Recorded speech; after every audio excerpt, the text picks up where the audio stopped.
Hello believers, welcome to believers academy. So మనము TET online classes జరుగుతున్నాయి. So మనకు ఇప్పటి వరకు ఎగ్జామ్స్ రాసిన అభ్యర్థుల నుంచి రెస్పాన్స్ గమనిస్తే 10th క్లాస్ సాంఘిక శాస్త్రం, మనకు సోషల్ స్టడీస్ 10th క్లాస్ నుంచి అధికంగా క్వశ్చన్స్ వస్తున్నాయి అన్నట్టు వాళ్ళు తెలియజేయడం జరిగింది. అందుకనే మనం 10వ తరగతికి సంబంధించిన సోషల్ స్టడీస్ ఎగ్జామ్కి సబ్జెక్టుకి సంబంధించిన ముఖ్యమైన పాయింట్స్ అన్ని కవర్ చేయడం జరుగుతుంది. ఇది వరకు మనం 15 చాప్టర్లు అయితే కవర్ చేయడం జరిగింది.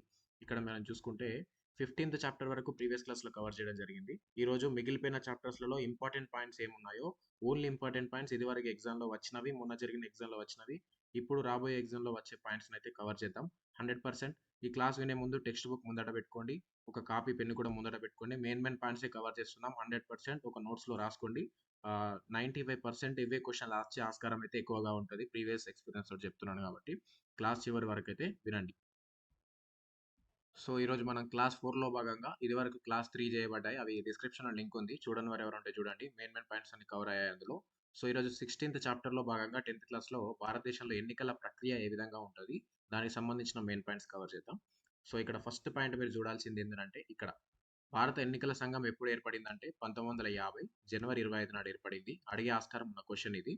సో ఇది రాజ్యాంగ సంస్థ, స్వయం ప్రతిపత్తి ఉంటుంది. సో ఇది ఒక పాయింట్ నోట్ చేసుకోండి. ఆ తర్వాత ఇంకొకటి ఈ బాక్స్లోది, మీరు బాక్స్లోది మెయిన్గా ఇట్సబెట్టేస్తారు కానీ ఇందులో నుంచి అడుగుతున్నాడు. సో మెయిన్ ఇది కూడా చూసుకోండి. ఇక్కడ 2010 వచ్చేసరికి 60 ఇయర్స్ అయింది మనకు ఎన్నికల సంఘం ఏర్పడి.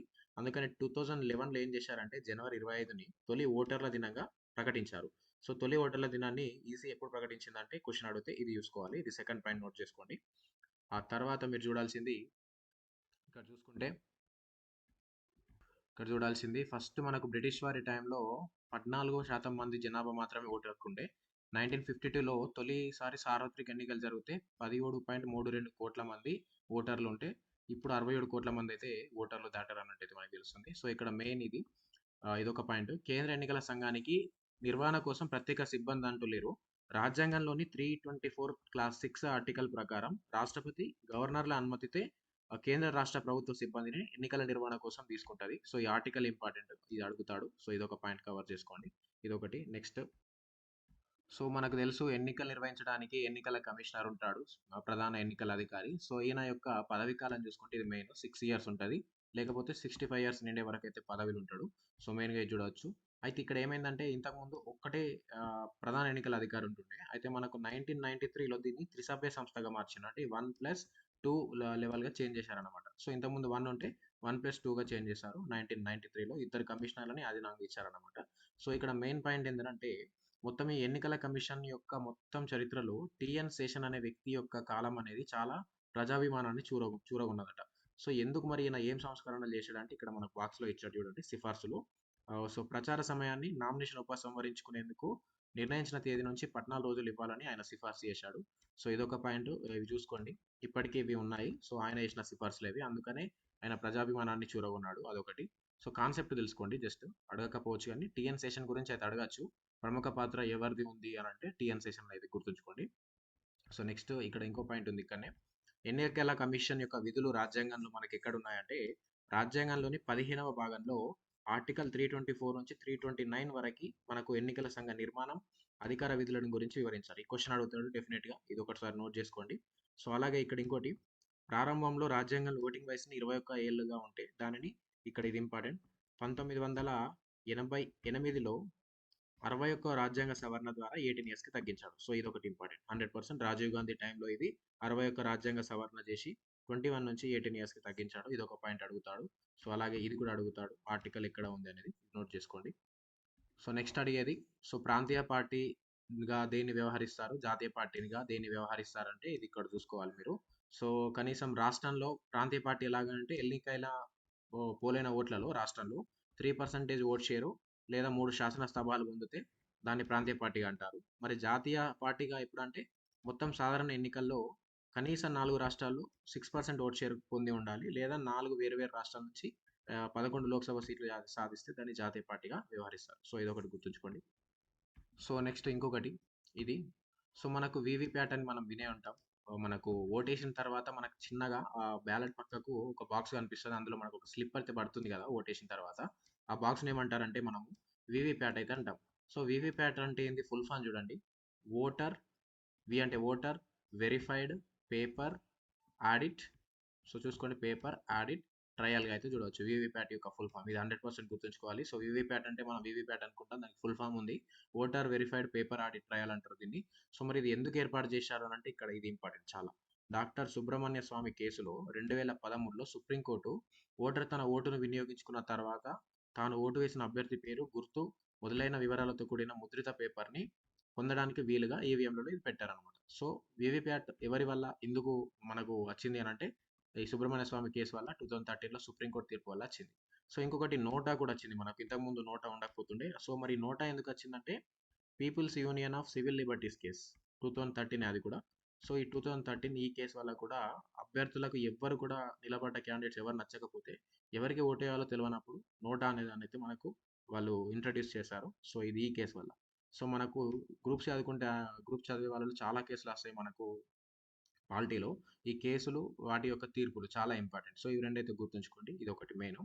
సో నెక్స్ట్ సేమ్ మళ్ళీ people's union of civil liberties దాంట్లోనే ఇక్కడ ఏమి ఇచ్చాడంటే పార్లమెంటు రాష్ట్ర శాసనసభలకు పోటీ చేసే అభ్యర్థి నేర చరిత్ర, జీవిత భాగస్వామి, పిల్లల ఆస్తులు ఇవన్నీ ప్రమాణ పత్రం తప్పనిసరిగా వెల్లడించాలని. సో మళ్ళీ people's union of civil liberties కేసే తెలియజేసింది.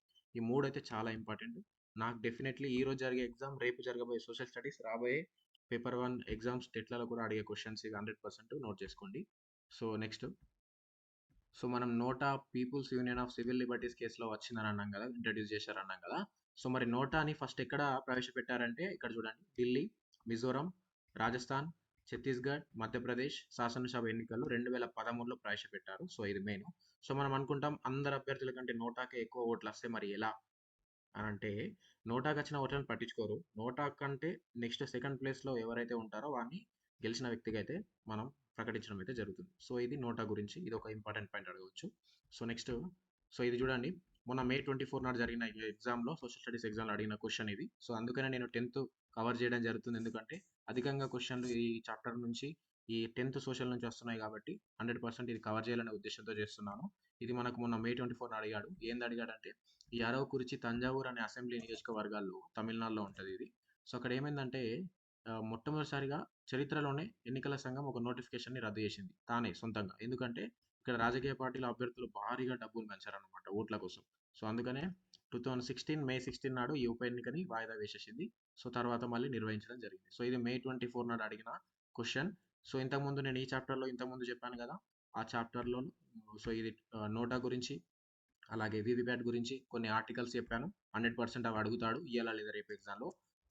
డెఫినెట్గా నోట్స్ ముందట పెట్టుకొని నోట్ చేసుకుంటున్నారని అయితే అనుకుంటున్నాను. ఖచ్చితంగా నోట్ చేసుకోండి. డెఫినెట్గా ఎగ్జామ్కి పోయే ముందు ఈజీ అయిపోతుంది, అవి చదువుకొని వెళ్తే ఈజీగా అయిపోతుంది. సో నెక్స్ట్ చాప్టర్ చూద్దాం ఇప్పుడు. 17 చాప్టర్ ఇది 10th లో. స్వతంత్ర భారతదేశం అని మొదటి 30 సంవత్సరాలు అంటే 1947 స్వతంత్రం వచ్చి నుంచి 77 వరకు ఏ విధంగా ఉందో ఈ చాప్టర్లో మనం చూస్తాం. చాలా పాయింట్స్ కవర్ అవుతాయి ఇందులో, నోట్ చేసుకోండి. సో ఇక్కడ ఫస్ట్లోనే మనకు 1950 జనవరి 26 నుంచి రాజ్యాంగం అమల్లోకి వచ్చింది, గణతంత్ర దినోత్సవం. సో ఇది మనకు తెలిసిందే. సో ఇది ఒక వ్యక్తి ఒక ఓటు, ఒక ఓటు ఒక విలువ సిద్ధాంతాన్ని మనకు అంబేద్కర్ తెలియజేశాడు. ఇది ఒకటి గుర్తుంచుకోండి. సో నెక్స్ట్ ఇక్కడ చూసుకుంటే ఇక్కడ మనకు ఒకటి మెయిన్ పాయింట్, స్విట్జర్లాండ్లో మహిళలకు ఓటు హక్కు ఎప్పటి నుంచి లభించిందంటే 1971. ఇది ఒకటి గుర్తుంచుకోండి. ఆ తర్వాత నెక్స్ట్, సో ఇంత చాప్టర్లకి వెళ్ళి ఓన్లీ మెయిన్ పాయింట్సే మీకు తెలియజేయడం జరుగుతుంది. టైం వేస్ట్ ఉండదు. డెఫినెట్గా ఎగ్జామ్కి పోయే ముందు పర్ఫెక్ట్ కంటెంట్ తోటి వెళ్తారు కాబట్టి 100% నోట్ చేసుకోండి. అనవసరమైన కంటెంట్ మీకు అందజేయడం లేదు, జస్ట్ స్కోర్ అయ్యే కంటెంటే ప్రతిదీ కూడా నోట్ చేసుకోండి. సో ఇక్కడ PEPSU, Patiala and East Punjab states union ప్రాంత ప్రజలు ఎవరికి ఓటేయాలో నిర్ణయించుకునే సమస్యకు పరిష్కారంగా యువ ప్రతినిధులకు కుస్తీ పెట్టి అందులో గెలిచిన అభ్యర్థికి ఓటు వేస్తాం అంగీకారం. సో ఈ పెప్సు అనే ప్రాంత ప్రజలు ఒకసారి గుర్తుంచుకోండి. సో అడగకపోవచ్చు కానీ ఒక కాన్సెప్ట్ అయితే గుర్తుంచుకోండి ఇది. సో నెక్స్ట్, సో ఇంకోటి చాలా important, SRC state reorganisation committee రాష్ట్రాల పునర్వ్యవస్థీకరణ చట్టం 1956 చాలా చాలా ఇంపార్టెంట్. దీని ప్రకారమే భాషా ప్రయుక్త రాష్ట్రాలుగా కొత్త కొత్త రాష్ట్రాలు అయితే ఏర్పడ్డాయి. సో ఇక్కడనే తెలుగు మాట్లాడే వారి కోసం ప్రత్యేక రాష్ట్రం ఏర్పాటు చేయాలని పొట్టి శ్రీరాములు నిరాహార దీక్ష చేశాడు 58 రోజులు. చేసి 52 డిసెంబర్ 15 నాడు ఆయన చనిపోతాడు. సో ఆయన కృషి వల్ల ఆంధ్ర రాష్ట్రం, తమిళనాడు వేరువేరుగా ఏర్పడతాయి. 1953 ఆగస్టులో ఎస్ఆర్సి ఇంతకుముందే చెప్పాను, రాష్ట్రాల పునర్వ్యవస్థీకరణ సంఘం, దీన్ని ఏర్పాటు చేస్తారు. దాని ప్రకారమే ఈ రాష్ట్రాలు ఏర్పడ్డాయి ఆ కమిటీ నివేదిక ప్రకారం. సో మరి ఎస్ఆర్సి కమిటీలో ఉన్న వాళ్ళు ఎవరంటే Fazal Ali, K M Panikkar, Hridaynath Kunzru. So main ఇవి వీళ్ళు ముగ్గురు మనకు గ్రూప్స్లలో కూడా ఎక్కువ అడుగుతాడు ఇవి. సో వీళ్ళు ఇచ్చిన నివేదిక ప్రకారం అయితే మనకు కొత్త రాష్ట్రాలు ఏర్పడ్డాయి. సో, మనకు 1956లో రిపోర్ట్ ఇచ్చింది ఇది. 1953లో ఏర్పాటైతే. సో, దీని ప్రకారమే 14 రాష్ట్రాలు, 6 కేంద్రపాలిత ప్రాంతాలు ఏర్పడ్డాయి. సో, డెఫినెట్‌గా అడిగే క్వెషన్ ఇది. గ్రూప్స్‌లో అడుగుతాడు. నెక్స్ట్ రాబోయే టెట్ పేపర్ 1 గాని, పేపర్ 2 గాని ఎందులోనైనా అడగొచ్చు. నోట్ చేసుకోండి ఇది 100%. ఇక్కడ మీరు నోట్ చేసుకోవాల్సిందేంది ఎస్ఆర్‌సీలో ఎవరుంటారు? ఫజల్ అలీ, కేఎం ఫణిక్కర్, హృదయనాథ్ కుంజ్రు. సో, దీని ప్రకారం ఎన్ని రాష్ట్రాలు ఏర్పడ్డాయంటే 14 రాష్ట్రాలు, 6 కేంద్రపాలిత ప్రాంతాలు. సో, ఇది మెయిన్‌గా గుర్తుంచుకోండి. సో, నెక్స్ట్ సో, మనకు ఆ టైంలో ఇటు యూఎస్ఎస్ఆర్ రష్యా కూటమి, అమెరికా కూటమి బలంగా ఉన్నాయి 2. సో, మరి మన నెహ్రూ స్వాతంత్రం వచ్చిన తర్వాత ఈ రెండిట్లో చేరకుండా అలీనోద్యమాన్ని రూపొందించాడు. అలీనోద్యమ రూపశిల్పిగా ఎవరిని పిలుస్తారంటే నెహ్రూని చూడవచ్చు. సో, ఆయన ఇండోనేషియా, ఈజిప్ట్, యుగస్లేవియా వంటి దేశాలతో కలిపి అలీనోద్యమం రూపొందించాడు. ఆ విధంగా పంచశీల సూత్రాలను కూడా ఈయన రూపొందించాడు. అది నెక్స్ట్ వస్తది. సో, సమావేశాలు ఎక్కడ జరిగాయి అనేది నెక్స్ట్‌లో చూద్దాం. సో, మనకిక్కడ యుద్ధాలు చూడండి. 71లో బంగ్లాదేశ్ విషయంపై పాకిస్తాన్‌తో, 62లో సరిహద్దు విషయంలో చైనాతో, అలాగే ఇవి యుద్ధాలు జరిగినాయన్నమాట. ఒకసారి చూసుకోండి. ఇక్కడ 1948, 65లో కూడా కాశ్మీర్ విషయం మీద, 71లో బంగ్లాదేశ్ విషయం మీద, 99లో కార్గిల్‌లో పాకిస్తాన్‌తో జరిగినాయి. 62లో చైనాతో యుద్ధం జరిగినాయి. సో, 62లో చైనాతో యుద్ధానికి సన్నద్ధం లేకపోవడం వల్ల మనం ఓడిపోవడం అయితే జరిగింది. ఒకసారి అది చూసుకోవచ్చు. ఇక్కడ చూడండి 1964లో మనకు మొదటి ప్రధానమంత్రి నెహ్రూ చనిపోతే ఆయన ప్లేస్‌లో లాల్ బహదూర్ శాస్త్రి ఎంపికవుతాడు. సో, ఇది మెయిన్ చూసుకోవాలి. 66లో ఆ శాస్త్రి మన లాల్ బహదూర్ శాస్త్రి గారు మరణిస్తే మనకి ఇందిరాగాంధీ ఎంపికవుతుంది ప్రధానమంత్రికి. ఇది ఒకటి నోట్ చేసుకోండి. సో, నెక్స్ట్ ఇక్కడ హిందీ వ్యతిరేక ఉద్యమంలో ఒక పాయింట్ ఏంటంటే అధికార భాష చట్టాన్ని ఎప్పుడు ఆమోదించారు? మెయిన్ పాయింట్ నోట్ చేసుకోండి. 1963లో ఆమోదించడం అయితే జరిగింది. సో, ఇక్కడ హిందీని మిగిలిన దేశం మీద రుద్దడానికి నచ్చలేదు. ఎవరికి? తమిళనాడులో. అప్పుడే అక్కడ డీఎంకే పార్టీ ఏర్పాటైంది. సో, వాళ్ళు హిందీకి వ్యతిరేకంగా ఉద్యమం అయితే చేయడం అయితే జరిగింది. సో, ఇది ఒకటి గుర్తుంచుకోండి. నెక్స్ట్ చూద్దాం. సో, ఇక్కడ మెయిన్ పాయింట్ మేఘాలయ రాష్ట్రం ఎప్పుడు ఏర్పడింది? ఎలా ఏర్పడింది? ఒకసారి ఇది చూడండి. 1969 డిసెంబర్‌లో అస్సాంలోని కాశీ, జైంతియా, గారో గిరిజన ప్రాంతాలతో మేఘాలయ అనేది 1969లో ఏర్పడింది. ఇది ఒకటి గుర్తుంచుకోండి. అలాగే 1966లో పంజాబ్ ఏర్పడింది. 1966లో పంజాబ్ ఏర్పడింది. కానీ తనకంటూ ఒక రాజధాని లేదు. ఈ హర్యానా, పంజాబ్‌లకు ఉమ్మడి రాజధానిగా చండీగఢ్‌ని తమకే ఇచ్చేయాలని వీళ్ళు పంజాబ్ ప్రజలు ఆందోళన చేశారు. సో, ఈ విధంగా ఇప్పటికీ చండీగఢే వాళ్ళకి ప్రధాన రాజధానిగా ఉంది. చూసుకోండి ఇదొకటి మెయిన్. సో, నెక్స్ట్ ఇక్కడ బాక్స్‌లో ఉన్నది ఇంపార్టెంట్. ప్రతీది మీరు చాప్టర్‌లో చదువుతున్న బాక్స్‌లోది ఇంపార్టెంటే. అందులోకెళ్ళి అడుగుతున్నాడు. సో, ఇక్కడ జమ్మూ కాశ్మీర్ మనకు సంస్థానాలు ఉండే. 550 సంస్థానాలు ఉండే స్వతంత్రం వచ్చిన తర్వాత. అన్నీ కలిసిపోయినాయి. కానీ జమ్మూ, హైదరాబాద్, జునాగఢ్ సంస్థానాలు కలవలేవు. సో, హైదరాబాద్ అయితే మనకు తెలుసు ఆపరేషన్ పోలో సైనిక చర్య చేసి 1948 సెప్టెంబర్ 15 నాడు భారత్‌లో కలిపేశారు. సో, జునాగఢ్ కూడా కలిసిపోయింది. జమ్మూ కాశ్మీర్‌లో ఒకసారి ఈ చాప్టర్‌లో ఇచ్చారు కాబట్టి చూద్దాం. జమ్మూ కాశ్మీర్‌లో రాజు హరిసింగ్ ఉన్నాడు. ఆయన అటు పాకిస్తాన్‌లో చేరాలా, ఇటు భారతదేశంలో విలీనం కావాలా, ఏది తేల్చుకోలేక స్వతంత్ర రాజ్యంగా ఉండాలని అనుకున్నాడు. సో, ఆ రాష్ట్రంలో ముస్లింలు అధిక సంఖ్యలో ఉన్నారు కాబట్టి ఆయన రాజు మాత్రం హిందువు.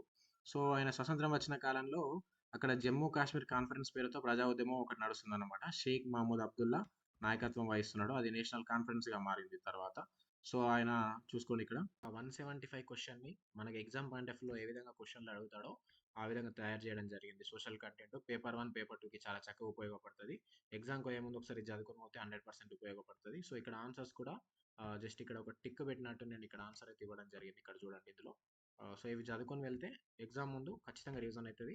సో, ఇందులో 225 వరకు క్వెషన్స్ ఉంటాయి ఇవి. మనకు ఎగ్జామ్ పాయింట్ ఆఫ్ వ్యూలో ఏ విధంగా అడుగుతున్నారో ఆ విధంగా అయితే తయారు చేయడం జరిగింది. సో, ఇదొక పీడిఎఫ్. అలాగే థర్డ్ నుంచి ఇంటర్ లెవెల్ వరకు కంటెంట్ ఒక దగ్గర రాయడం జరిగింది. ఒకసారి అది చూద్దాం. సో, ఇదే పీడిఎఫ్ మనకు 1-200 వరకి కంటెంట్ బిట్స్ ఉంటాయి ఇందులో. సో, 200 అనుకున్నా గానీ, ఒక్కొక్క దాంట్లో ఎక్స్‌ట్రా కంటెంట్ రాయడం జరిగింది. అప్ టు 400 వరకు ఇందులో కవర్ అవుతాయి మనకు. సో, ప్రతీది కూడా ఇందులో నోట్ చేయడం జరిగింది. థర్డ్ నుంచి ఇంటర్ లెవెల్ వరకు. ఎగ్జామ్‌కి పోయే ముందు చదువుకొని వెళ్తే స్కోర్ అయితే చేసుకోవచ్చు. మన నోట్స్ అయితే ఏ విధంగా ప్రిపేర్ చేస్తామో, సో, బ్యూటిఫుల్‌గా ఇది అన్నీ తయారు చేయడం జరిగింది ఒకటే దగ్గర. అన్ని యుద్ధాలు గానీ, ఇండియన్ హిస్టరీ గురించి, స్వతంత్రోద్యమ చరిత్ర గురించి ప్రతి పాయింట్ కూడా కవర్ చేయడం జరిగింది. 200 వరకు ఉంటాయి బిట్స్ ఇందులో. సో, ఇది ఇంతకుముందు చూపించిన క్వెషన్స్ చదువుకొని వెళ్తే ఎగ్జామ్ పాయింట్ ఆఫ్ వ్యూలో ఖచ్చితంగా రివిజన్ అవుతది. స్కోర్ అయితే చేయొచ్చు. అలాగే కరెంట్ అఫైర్స్ సంబంధించిన పీడిఎఫ్ 2023కి సంబంధించి ఉంది. అది కూడా ఒకసారి చూద్దాం. సో, ఇది కరెంట్ అఫైర్స్ చూడొచ్చు మనకిది 2023కి సంబంధించి రౌండ్ అప్ జూన్ వరకు ఉంటుంది. డీఎస్సీకి, గ్రూప్ 1 ప్రిలిమ్స్‌కి, గ్రూప్స్ 2, 3 అండ్ 3 కూడా మనకొస్తది. ఒక 500-600 వరకు క్వెషన్స్ ఉంటాయి ఇందులో 2023కి సంబంధించి. ఇందులో 104 పేజెస్ తోటి ఉంటుంది. ఇక్కడ మీరు చూడవచ్చు 104 పేజెస్ తోటి చాలా క్వెషన్స్ ఉంటాయి ఇందులో. మంత్లీ వైస్‌గా సెటప్ చేయడం జరిగింది. సో, ఈ పీడిఎఫ్ సోషల్ కంటెంట్ పీడిఎఫ్ పొందాలనుకుంటే జస్ట్ మీరు ఛానల్ ఓపెన్ చేసిన తర్వాత ఇక్కడ మనకు సబ్స్క్రైబ్ అని కనిపిస్తది. మీరు సబ్స్క్రైబ్ చేసుకున్న తర్వాత మీకు జాయిన్ అనే ఆప్షన్ కనిపిస్తది. ఇప్పుడు మీరు చూస్తున్న వీడియో కింద కూడా జాయిన్ అనే ఆప్షన్ కనిపిస్తది. సో, ఈ జాయిన్ అనే ఆప్షన్ మీరు క్లిక్ చేయడం ద్వారా ఈ విధంగా మన ఛానల్ ఈ విధంగా ఓపెన్ అవుతుంది. సో, ఇక్కడ జస్ట్ రూ. 59 తోటి మీరు జాయిన్ అయిపోతే ఆ పీడీఎఫ్‌లన్నీ మీకు మెయిల్‌కి పంపడం జరుగుతుంది లైఫ్ టైమ్. అంటే ఒక్కసారి ఇది కట్టేస్తే లైఫ్ టైమ్‌గా అన్ని పీడీఎఫ్స్ కూడా అయితే పంపించడం అయితే జరుగుతుంది. సో, మెంబర్స్ లాగా మారండి. ఇప్పుడే రూ. 59 తోటి జాయిన్ అవ్వండి. సో, వీళ్ళు మన ఛానల్ మెంబర్స్. దాదాపు ఇప్పటివరకు 200 మెంబర్స్ వరకు పీడీఎఫ్ పొందారు. సో, ఎగ్జామ్‌లో కూడా ఇదివరకు జరిగిన ఎగ్జామ్‌లో కూడా క్వెషన్స్ వస్తున్నాయి కాబట్టి ఆ పీడీఎఫ్ నుంచి ఇప్పుడే పొందండి. సో, నెక్స్ట్ క్లాస్‌లో మిగిలిపోయిన చాప్టర్స్ ఇంకొక 4, 5 ఉన్నాయి. వాటి గురించి డిస్కస్ చేద్దాం. సో,